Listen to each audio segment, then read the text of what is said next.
We're moving into elliptoids now. So this is another trigonometric parameterisation example. We're looking at a point P moves according to the parametric equation x of t equals 2 cosine t and y of t equals 3 sine t. So you'll notice here the coefficient of omega is 1, which means that we're looking at one revolution per, like, every 2 pi seconds, but we're now looking at the shapes a bit different because the amplitude in front of these is different. So the first bit here is show that the parametric equations satisfy this Cartesian equation. So we're looking at these values here. And so realistically, we know already that if we have let's write this a little bit smaller. So we're looking at our y is 2 cosine t and 3 cosine t. So we're looking at 2 cosine t. If we had this value, sorry, not 2 cosine t. I'm going to leave that out for the minute. We're just going to go cosine t squared plus sine t squared equals 1. We know that from our identity. Now, if we build this out a little bit, we were looking at 2 cosine t, okay? And that's all squared, but because we're changing this, we need to put a 2 underneath. So these two values are identical. And then this next one here, we're looking at here, our y function was 3 sine t. So we're looking at 3 sine t squared over 3 equals 1. Okay, this now we can sub out this 2 cosine t. That was just our x value. So we've got, now my brackets are a bit rubbish here. Let me just clean them up. Okay, so we've got them all sorted. So now we're looking at, well, this is going to be x squared over 2 squared plus y squared over 3 squared. And we don't need a bracket on that one. That's all right. Equals 1. All right, so that solves this equation here, which we've got, which is this same thing here. I just haven't squared these values at the bottom, but that doesn't really matter. That's a simple thing. Now, you'll notice here, this is actually the formula of an elliptoid, and not a bad little thing geometrically to sort of have written down somewhere. You'll notice that the x squared value here, this isn't the same as the formula for a circle, but it's got these values underneath, and whatever squared value here is how far it comes out from the origin. Okay, so the next bit talks about sketch the path traced out by P. Okay, and that's this path here. So we'd be looking at, same as last time, when t equals 0, cosine is 1, sine is 1. So this here, I'm just going to copy and paste it.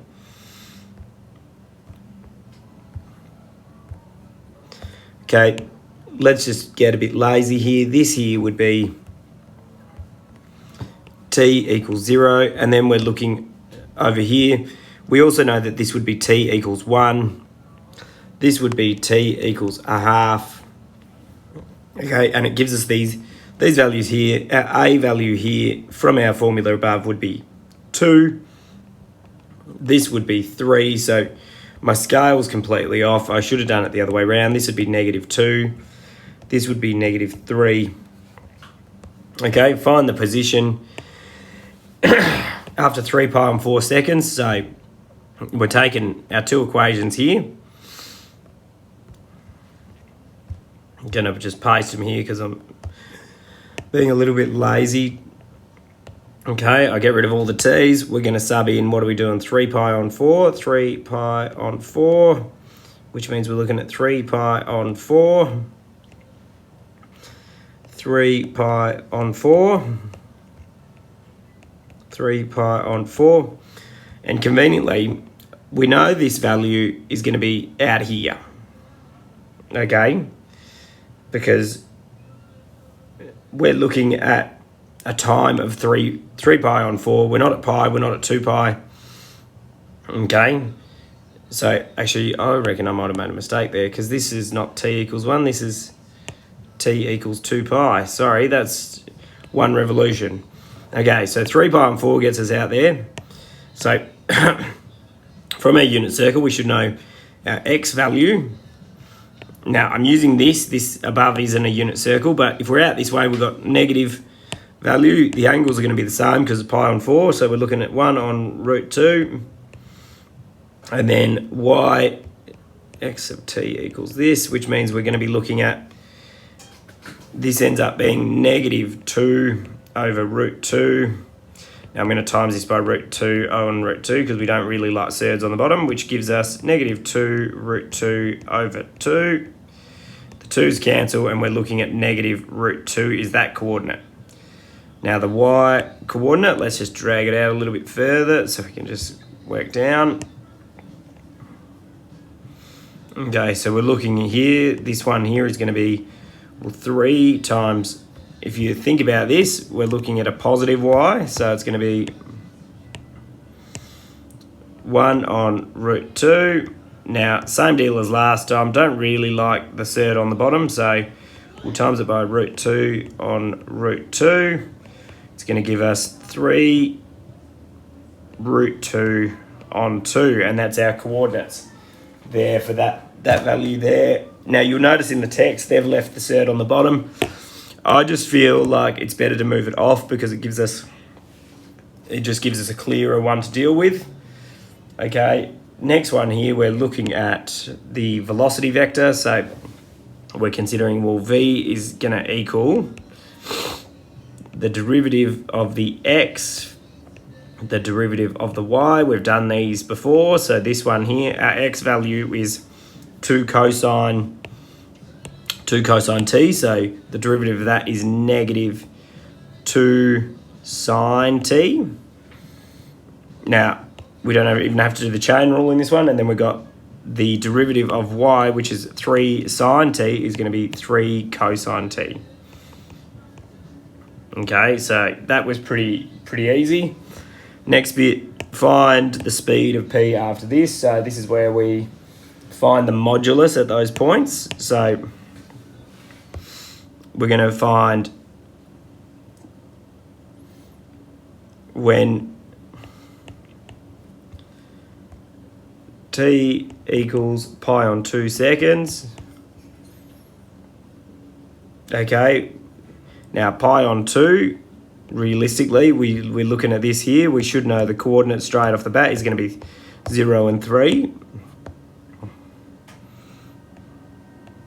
So I'm just going to put that in, 0 and 3.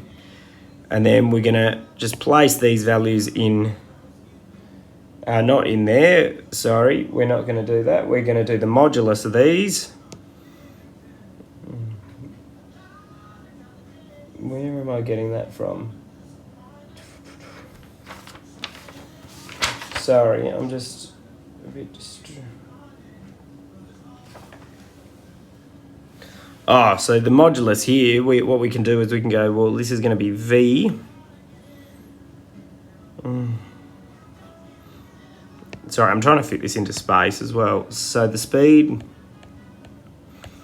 equals v equals the square root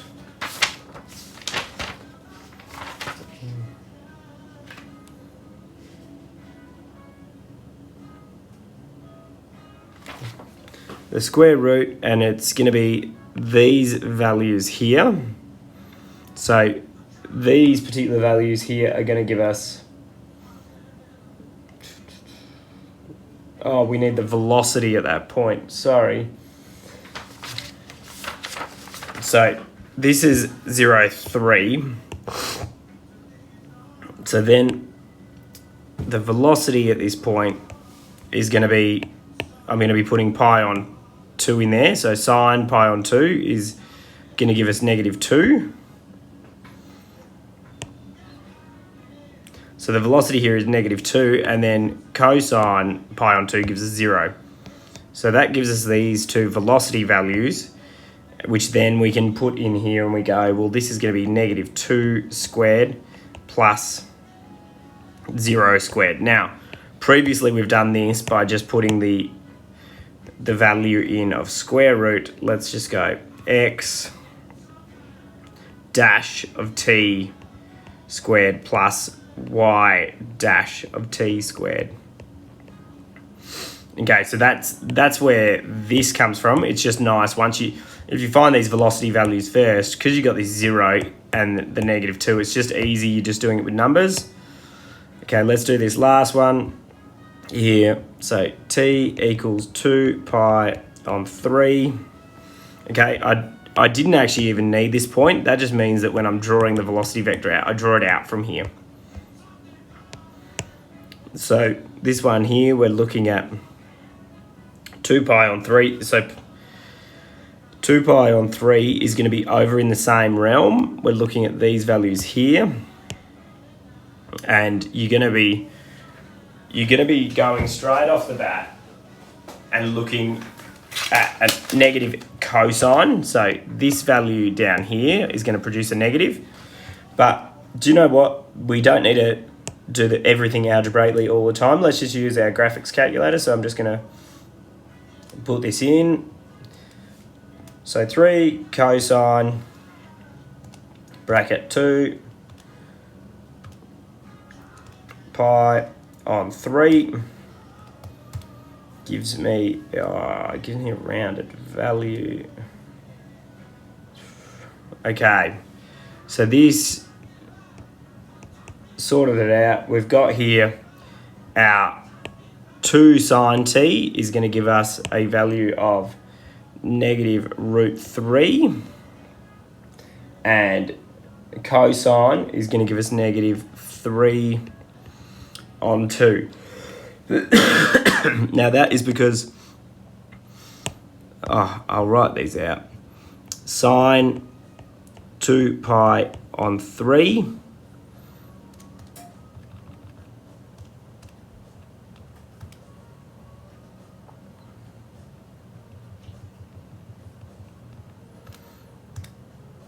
so cosine 2 pi on 3 equals a half, -1/2, and sine here equals √3 on 2.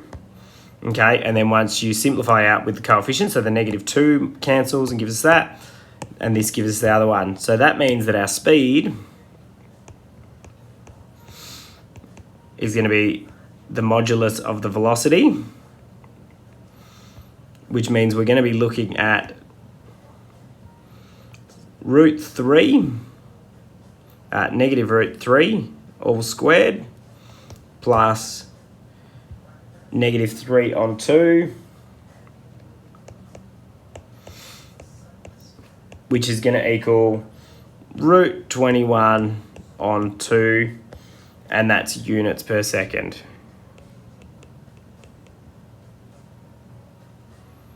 Oh, and then I forgot to put this one up here, which is 2 units per second. Okay, so all done there, but sorry, I'm a bit all over the shop on this one, but it's just an extension of what we did in class the other day, so just jump through those.